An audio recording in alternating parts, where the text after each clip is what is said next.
book. It's a small book. It is written exactly as a user guide, and I want to just start with the introduction because I love it. And here it is. We mean to start a revolution with this book, but not a big revolution, at least not at first. Our revolution does not rely on sweeping reforms, on a comprehensive year zero reinvention of society, or on the seamless and perfectly uniform adoption of a new technology. It is built on pre-existing components, what a philosopher would call tools ready to hand, what an engineer would call commodity hardware, that are available in everyday life, in movies, in software, in murder mysteries, and even in the animal kingdom. Although its lexicon of methods can be and has been taken up by tyrants, authoritarians, and secret police, our revolution is especially suited for use by the small players, the humble, the stuck, those not in a position to decline or opt out or exert control over our data emanations. The focus of our limited revolution is on mitigating and defeating present-day digital surveillance. We will add concepts and techniques to the existing and expanding toolkit for evasion, non-compliance, outright refusal, deliberate sabotage, and use according to our terms of service. So I love this very strong introduction. So I'm going to directly ask you, what is obfuscation, which is the title of your user guide, and how does it help us protect our privacy online? Firstly, thank you so much for inviting me to this event. It's so heartening, and I'm just delighted to be here. I was offered the opportunity to speak to the, my maybe better known book, Privacy in Context, but actually this book on obfuscation is very dear to me. And although we did want to start a revolution, unfortunately, we didn't succeed. And we continue to struggle, but I think more than ever, this technique can be useful against the onslaught that we're suffering at the moment. And at the end of this, I invite people to both use the techniques we've developed, but there are other people who are working on this technique, and I encourage anybody to reach out who's interested in creating a similar reaction to what they feel is tyranny and domination, to see how, and I want to say right up front that obfuscation is not a technique or not a tool to solve every kind of privacy or surveillance or domination problem, but it's very specific. So it's both weak and powerful at the same time. But just to address Elena's question, I'm actually teed up the definition, because we discussed a lot how do we define obfuscation, and eventually in the book we said the production, inclusion, addition, or communication of misleading, ambiguous, or false data in an effort to evade, distract, or confuse data gatherers or diminish the reliability and the value of data aggregations. So that's the definition. Was that the question, or was there? Yeah, no, absolutely.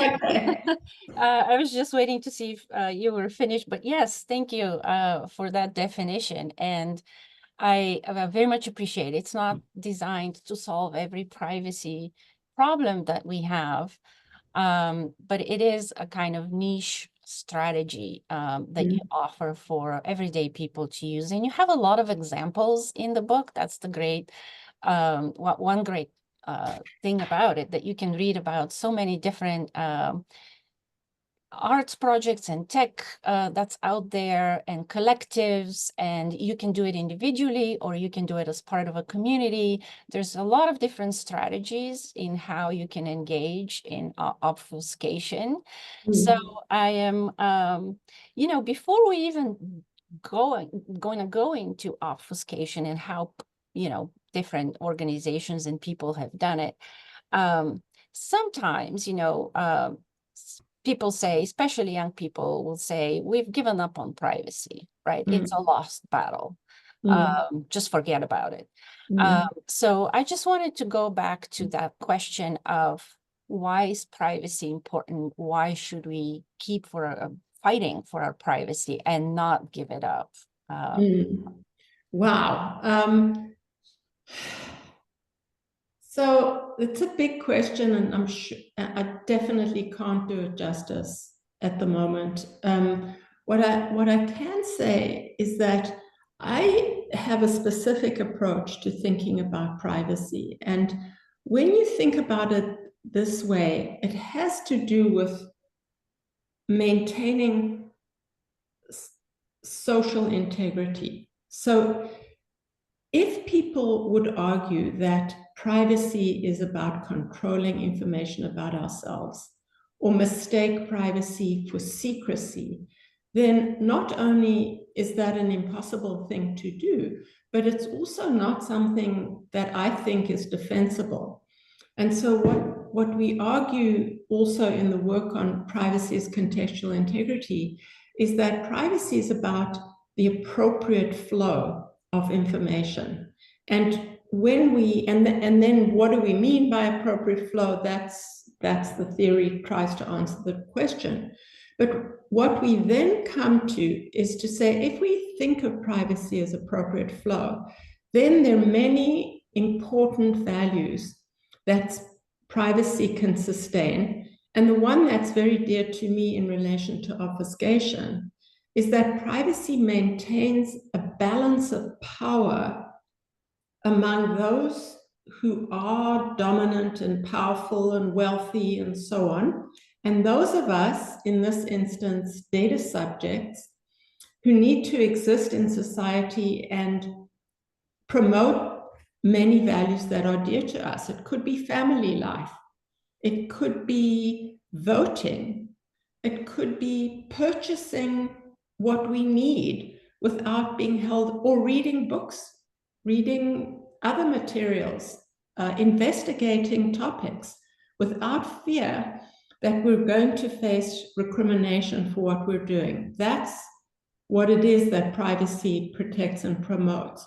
So I think when people say give up privacy, they may not be realizing what they're giving up. And the argument that I've made consistently for a number of years is that it's not only the benefit of individual that's at stake in privacy, but it's the integrity of the institutions that we care about in society: healthcare, education, political freedom, and so on. Yes, I love that. That first of all, you made the distinction between privacy and secrecy. That's a really important distinction. Second, that you framed it in the context of power imbalance. Yeah. And then also institutions. It's not only about individual privacy, it's about how it erodes institutions. And I think, unfortunately, more and more, this is well exemplified in the last few weeks. Yes. That we can actually really see exactly what we're talking about when we talk about protecting privacy. And, you know, that kind of framework of power imbalance, because, you know, we have these very powerful technology companies that have all the tools at their disposal. And Shoshana Zuboff has called, you know, the world we live in today, the surveillance capitalism, because we're constantly being surveilled by our data, the data traces that we leave. That reminds me of this expression. It's actually a book 40 years ago, written by the anthropologist James C. Scott, and it's called Weapons of the Weak.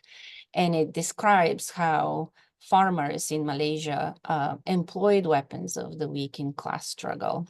And so I'm wondering if obfuscation could be also thought about as a weapon of the weak. And if that means then that we have a failure of governance, and we have to then, rely on these kinds of weapons of the weak. And then if you had your say, what would be an alternative to obfuscation? So there's several questions here, but yeah. Yeah. There are a lot of questions, and I'm just going to take this moment to explain a little bit about how I got to be working with Finn Brunton on the book, because at first it was Daniel Howe and myself. We'd started to, the first, by the way, we had these two add-ons easily added onto the Firefox browser, but you can also add it on to Chrome. The one is TrackMeNot, which exists in a search bar. You can add it onto your Amazon search if you're still using Amazon, which I don't use anymore. But I was explaining, I had just been to a university to give a talk on obfuscation, on TrackMeNot, which was the first add-on that obfuscates your search queries. At the time, it was simply web search. And by the way, both of our products have been banned from the Chrome store. So you need to, it's a little harder to add on to Chrome, but it's still possible. So I'd gone and I'd given a talk on obfuscation, and people in the audience it was so shocking to me. It's like they were outraged, but you're lying, you're pretending that you're searching something that you're not. I mean, I was so shocked because it implied an obligation to make ourselves transparent to search companies who, in my view, had no right to be gathering and storing our search terms.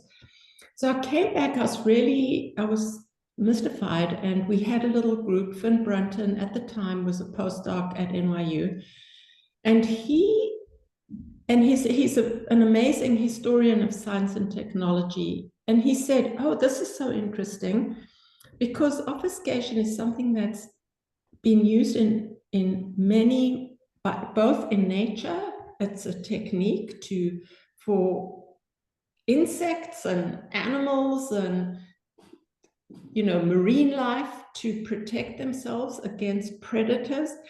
And it was also used in World War II for the Allied forces to evade the anti-aircraft guns. And he came and he had all these cases of obfuscation, which made me realize that this technique can be used when a person or an animal or a party is not able to directly affect those who they're interacting with. Because, for example, we tried at the time we'd been working with a search companies, say Google, to say, please don't store all our searches. Please don't utilize our searches to profile us, things like that, because we thought that we have reasons to believe search involves data about us that they don't have a right to have.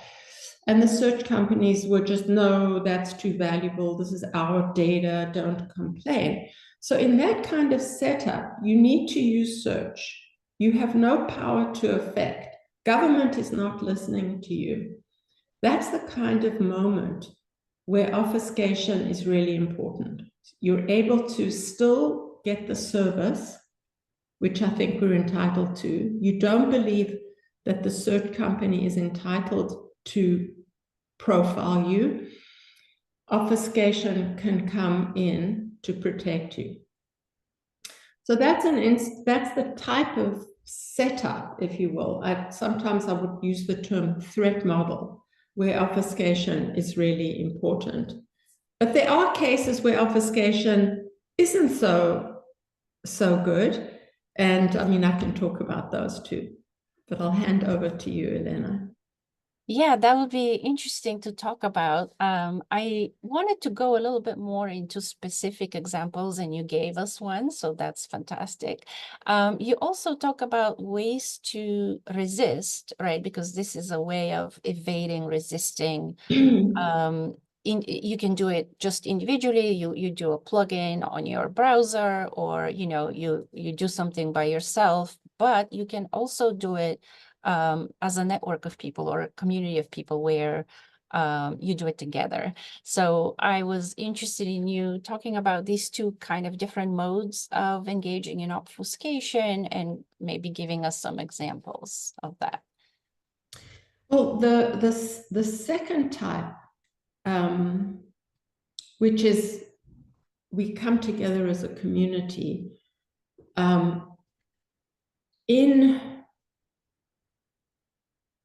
I want to just jot down a note here quickly. When we had been designing TrackMeNot, we actually had hoped to be able to do that. So first of all, it's really interesting because the technology back in the day was more primitive. It also was more accessible to people who weren't like super duper knowledgeable about the latest technology. We never knew, we never were given access, although we have tested AdNauseam, for example, which clicks on all the ads on a page. We've tested it, it works. So despite all the claims of, oh, this is just too weak and Google will blah, blah, but we've done it and we found that it works. So at the time, we were thinking, wouldn't it be, because the hardest part of TrackMeNot was actually to generate the queries to make, I'm sorry, can you hear the garden, the buzzing of the, okay. No. Thanks, Zoom, you're doing a good job. We realized at the time that we would have to have a way of storing, like let's say everybody who's using TrackMeNot buys in and trusts us. We would then be collecting their searches and then just mixing them up, and Helen is searching this, Elena is searching this, and then we mix things up. So you are doing your searches, the things you really want to do, but you're also, TrackMeNot is inserting all these fake searches that Helen is doing, so they look very credible. And we realized right away, given that it was just two people doing this, that we couldn't promise our users that, and we couldn't, in good faith, collect the searches of so many people and place them on a server because we'd have had to store those searches.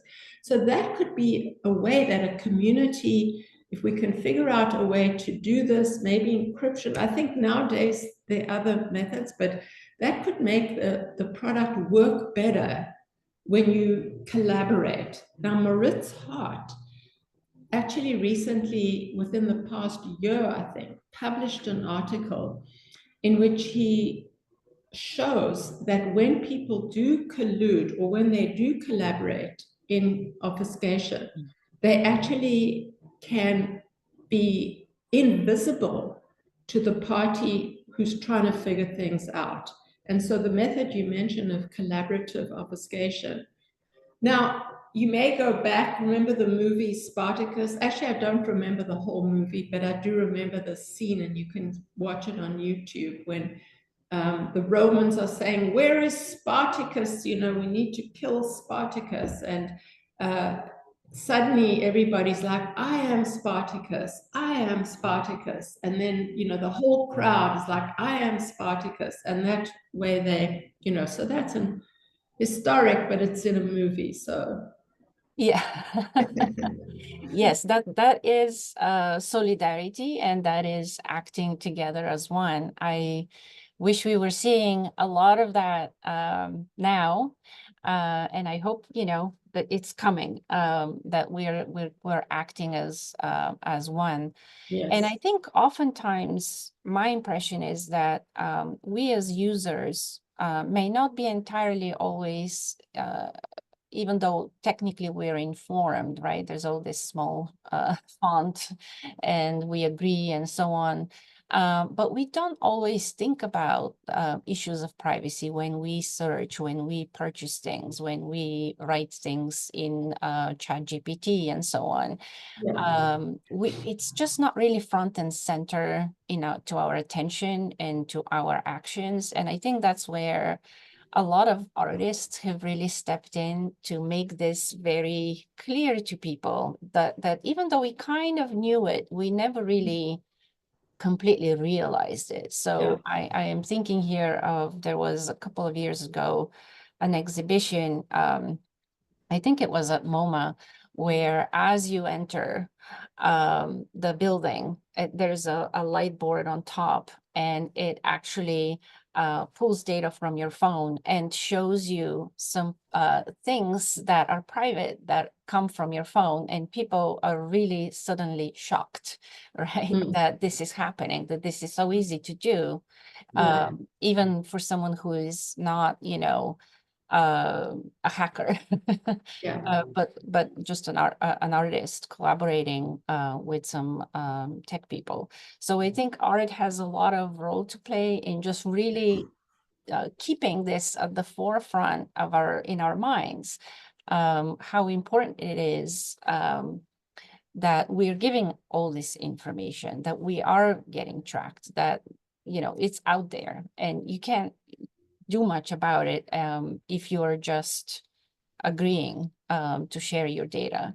But beyond, you know, the argument that privacy is gone and, you know, you should just give it up, you know, there's other arguments being made here, which, you know, I don't know why people were shocked about lying when they obfuscate, and that was their biggest concern.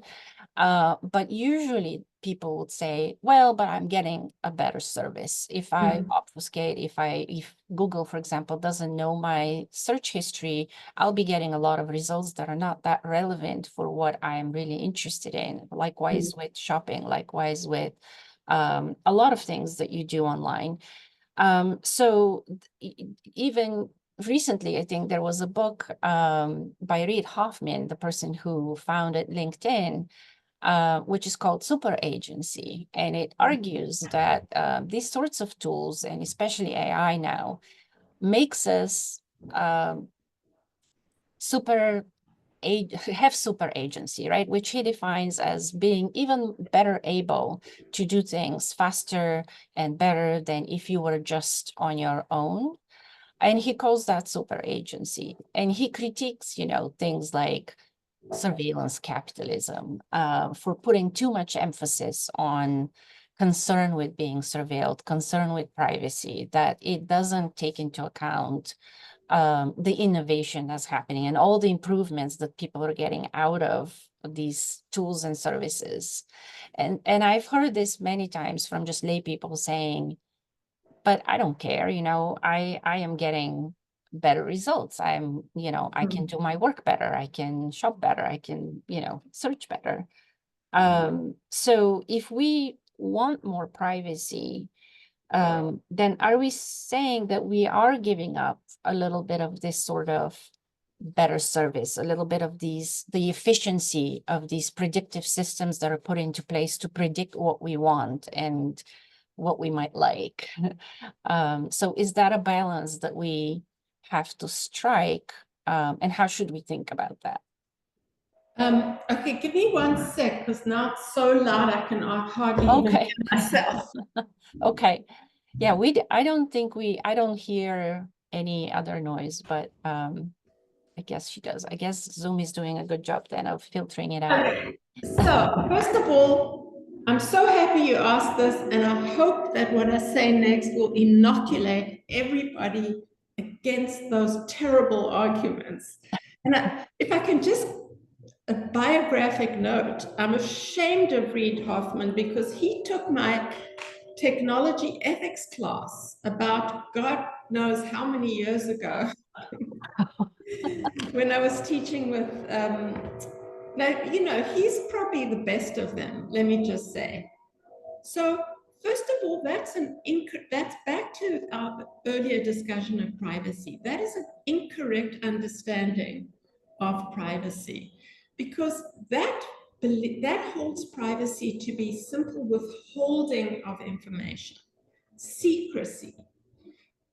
That's not what I support as privacy. And if so, for example, in the case of healthcare, obviously the physician needs to have information about us in order to diagnose the problem and treat us.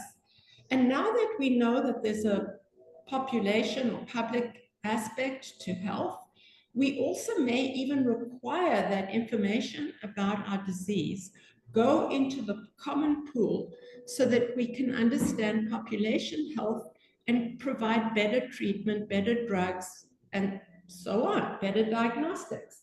So that does not violate privacy. What we object to is those who say, sign a blank check and let us, the tech guys, figure out what we think is important to do with data about you. That is problematic. That's what we're resisting. We're saying we need a say in what we think is good use of our data individually and our data as a group. That's the pushback against it. We don't have to, there are some things we may need to give up. There's no doubt about it. Whatever companies are doing, what companies may be doing, that, for example, maybe TikTok or maybe certain social media like news feed, they want to provide information that's going to hook us and keep us online as long as possible so that they can show us ads and products and so forth. They may say, oh, you're going to lose out on that. We have to decide if that's valuable or not. And I say I wish I could say better things about our political representatives. I think we're in a very dark place at the moment. And this is the dark place where we probably need to act in our own benefit. But the whole point is that it's a miscommunication of what privacy is and why it's important. So I don't know if these folks are intentionally misinterpreting what privacy is, or maybe they're just not smart about what privacy is and the value, but it does not mean stopping the flow of information for valuable ends. Thank you very much. I think this was a fantastic delineation of what we're really talking about that I think is often misunderstood. I don't know why, if they misunderstand or they deliberately obfuscate in their own way. Yes. The issue here. I think, you know, Reid Hoffman, yes, as far as tech giants go, is not the worst of them. I'm just noticing that someone's asking about the browser add-ons, and I would love to, how can we do that? How can we communicate that? I mean, I can just say that the one is called TrackMeNot, and the other one is called AdNauseam, and you can find them. You should go to probably our website, adnauseam.io, and then TrackMeNot.io, or you could go to Firefox and they're listed as a browser extension. Great. Thank you. Do you have other examples that you want to share other than these three? If you have anything else, we can, you know, we can share perhaps on LinkedIn after the event. We can post links there as well, so everyone who's here can follow, you know, the posts there afterwards, and we'll share. And you can just email me everything that you want to share. I'm sure people here will appreciate anything that they can do to protect their own privacy. Well, those are just our two products. Yeah, There was something that you triggered with one of your questions, Elena, when you talked about, many of us are not aware of what's going on, or we're aware, but we feel helpless because we're so in need of the whole privacy paradox. By the way, that's another assertion that is highly flawed, and we fall for it again and again and again. I can talk about that, but one of the issues is about just gaining some understanding. One of the elements of AdNauseam is that we create an image. What's it called when you put together lots of different. a collage. Thank you. Okay, yeah. We create a collage that it reveals to you all the, so you can choose with AdNauseam whether you still want to see the ads that you're clicking. I mean, obviously, why would you? Because your experience of the web is so improved if you use AdNauseam, because you can choose to hide ads. And I'm comparing my experience. I use Firefox with other people's experience, just like all the ads. I can't believe they even go online with that. So from time to time, I would go to this collage, which we offer, which we create. And what we're doing is we're capturing all the ads that you would have been shown, and we're creating this collage. And you can also, there's like a little time bar so you can go back but it is interesting because what it makes visible is how the ad industry is viewing you. And you can begin to understand a little bit about that, bit of transparency. I would love to play with that. I would love to see. We have an exhibit at the moment. It's ongoing. Oh, there's a museum in Austria. No, in Germany. It's one of the digital. Is it in Berlin? No, oh God, maybe there's someone who is familiar with this museum. I was going You to can look it up. yeah, Yeah. I'll look it up. But we have an exhibit on AdNauseam, and one of the things in the exhibit are these collages of our different. That's fantastic. I would really love to play with that and have other people play with it and just compare what we get. Yes. And this puts me in mind of also thinking about bias a little bit here, and how we can think about privacy and bias. And the reason I'm saying that is because there have been studies, for example, that show how ads could be very biased, for example, towards showing women. I think it was done on LinkedIn, this study, where if you are a woman, you're going to see a lot more ads for shopping things, right? Brands selling things. And if you are a man, you're going to see a lot more ads for job announcements and other things, not shopping. So that's one kind of bias that creeps in when, yes, the marketers see you as a particular person, a woman of a particular age, residing in New York, for example, as I am, and so on.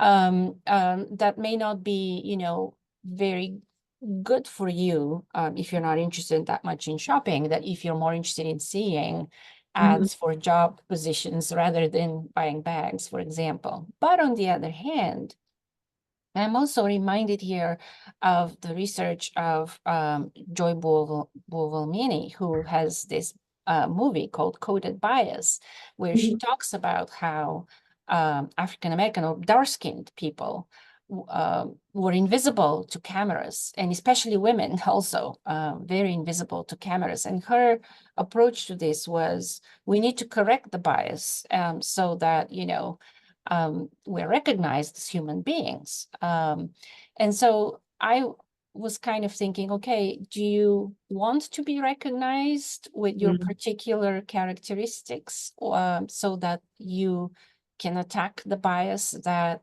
may be coming from predictive systems, or do you want to obscure that to avoid the bias that may be coming with predictive systems? And I don't really know how to think about that. And I wonder if you had any thoughts on this as well. You know, Elena, that exactly puts the conundrum in front of us. And my answer to that is, why should we have to choose? Now, you know what's really interesting? I think it's interesting historically. I have also an old paper with Lucas Centrona called The Politics of Search Engines. And then following that, we did a study of facial recognition. And at the time, I kid you not, the complaint was that the facial recognition systems actually did a better job of recognizing dark faces than it did light faces. And there was complaint about that. And we then had this politics, you know, facial recognition systems, and we had written a report. We never published it. I have posted a link to that work, and because we wrote a report on it, but it never went into publication. And there was a lot of discussion on that, but that's just, you know, as an aside. This is the conundrum. Let's say, and it's the two-sided coin of bias and relevance, because in a way, relevance is also bias by another name. We're saying, if you perform a search, maybe you want the search engine to understand what your interests are and then provide you with search returns that serve your interests. That's, you know, or serve what it is that you're looking for. And we say, oh, that's relevance. And if you hide your searches, you're not going to.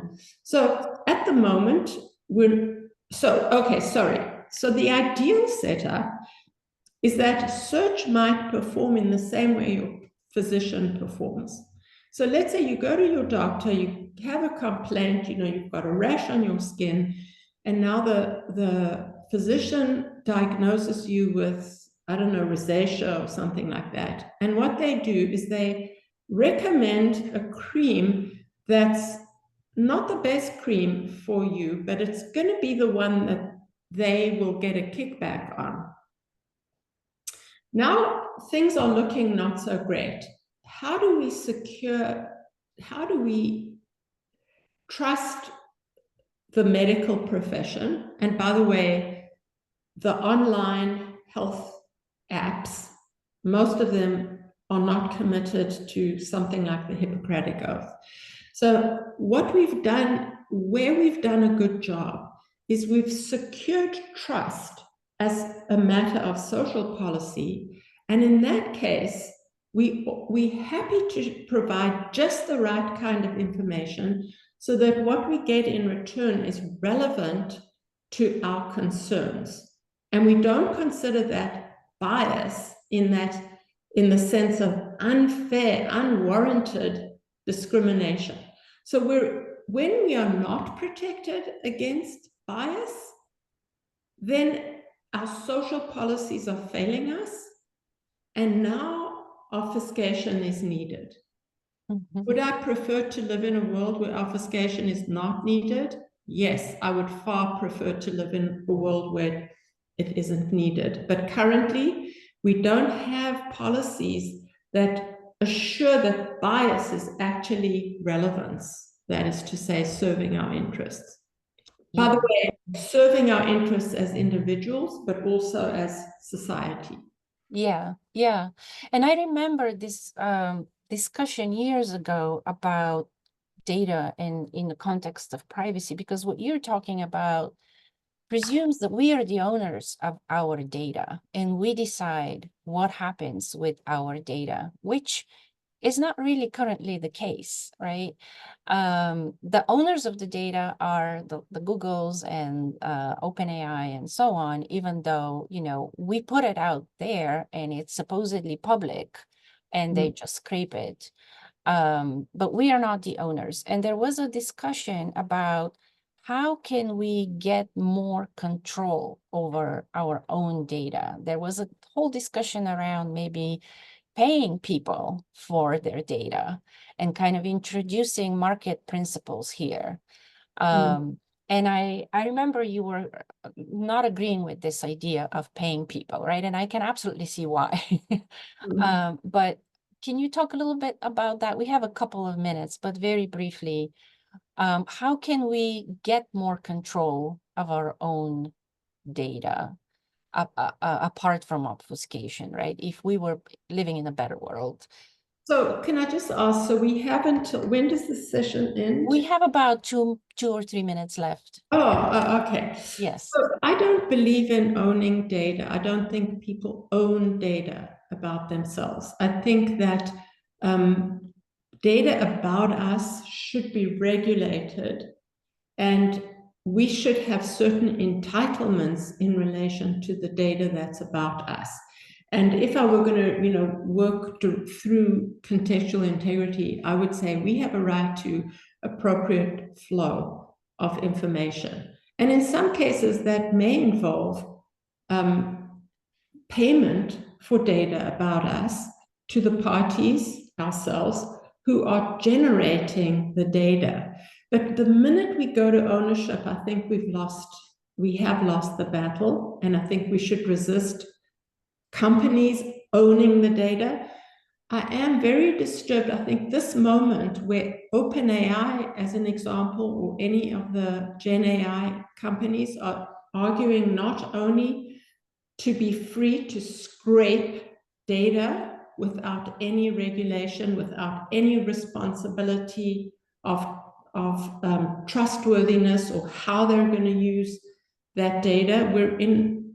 We more than ever need obfuscation, because we need it as a tool for bargaining, to say, hey, if we can't negotiate with you about the purposes and standards that you should uphold, we're just going to interfere. We're going to put a spoke in the wheels because you're not serving the interests of society with the products that you're putting out. So I think that it's not about ownership, it's about responsibility. And just to wrap up and conclude on a perhaps kind of more positive note, you mentioned contextual integrity, and I want to finish on that, just telling us again, what is contextual integrity? Contextual integrity is the definition of privacy is contextual integrity is that privacy is about appropriate flow. Flow of information is a positive thing. We need information to flow in order to promote many things, many of the values that we hold dear. And that's what we should be aiming for. The theory itself then develops the idea of appropriate flow according to norms, and the belief of that theory is that just people in society, have a very strong sense about the expectations we have about data flow, and we should start from there in order to develop the kinds of norms and constraints and policies we want to see in place to protect privacy. And on that note, we are done with our time. I want to really thank you so much for taking time today on a Friday, on a beautiful day so far, still here in the city. Thank you so much. I think this was extremely useful for all of us about specifically how to think about privacy and what arguments to put forward to people who tell us that it's over with. So thank you so much again. Please follow Dr. Nissenbaum on LinkedIn, on other platforms. And our website has, I should just mention, our website has everything for free download. It has links to AdNauseam and TrackMeNot. And if anybody wants to develop a tool or has ideas for such a tool, we'd love to hear about it. And thank you for those great questions, Elena. I really appreciate this. Thank you so much. No, I thank you for spending time. I'm putting here the link to your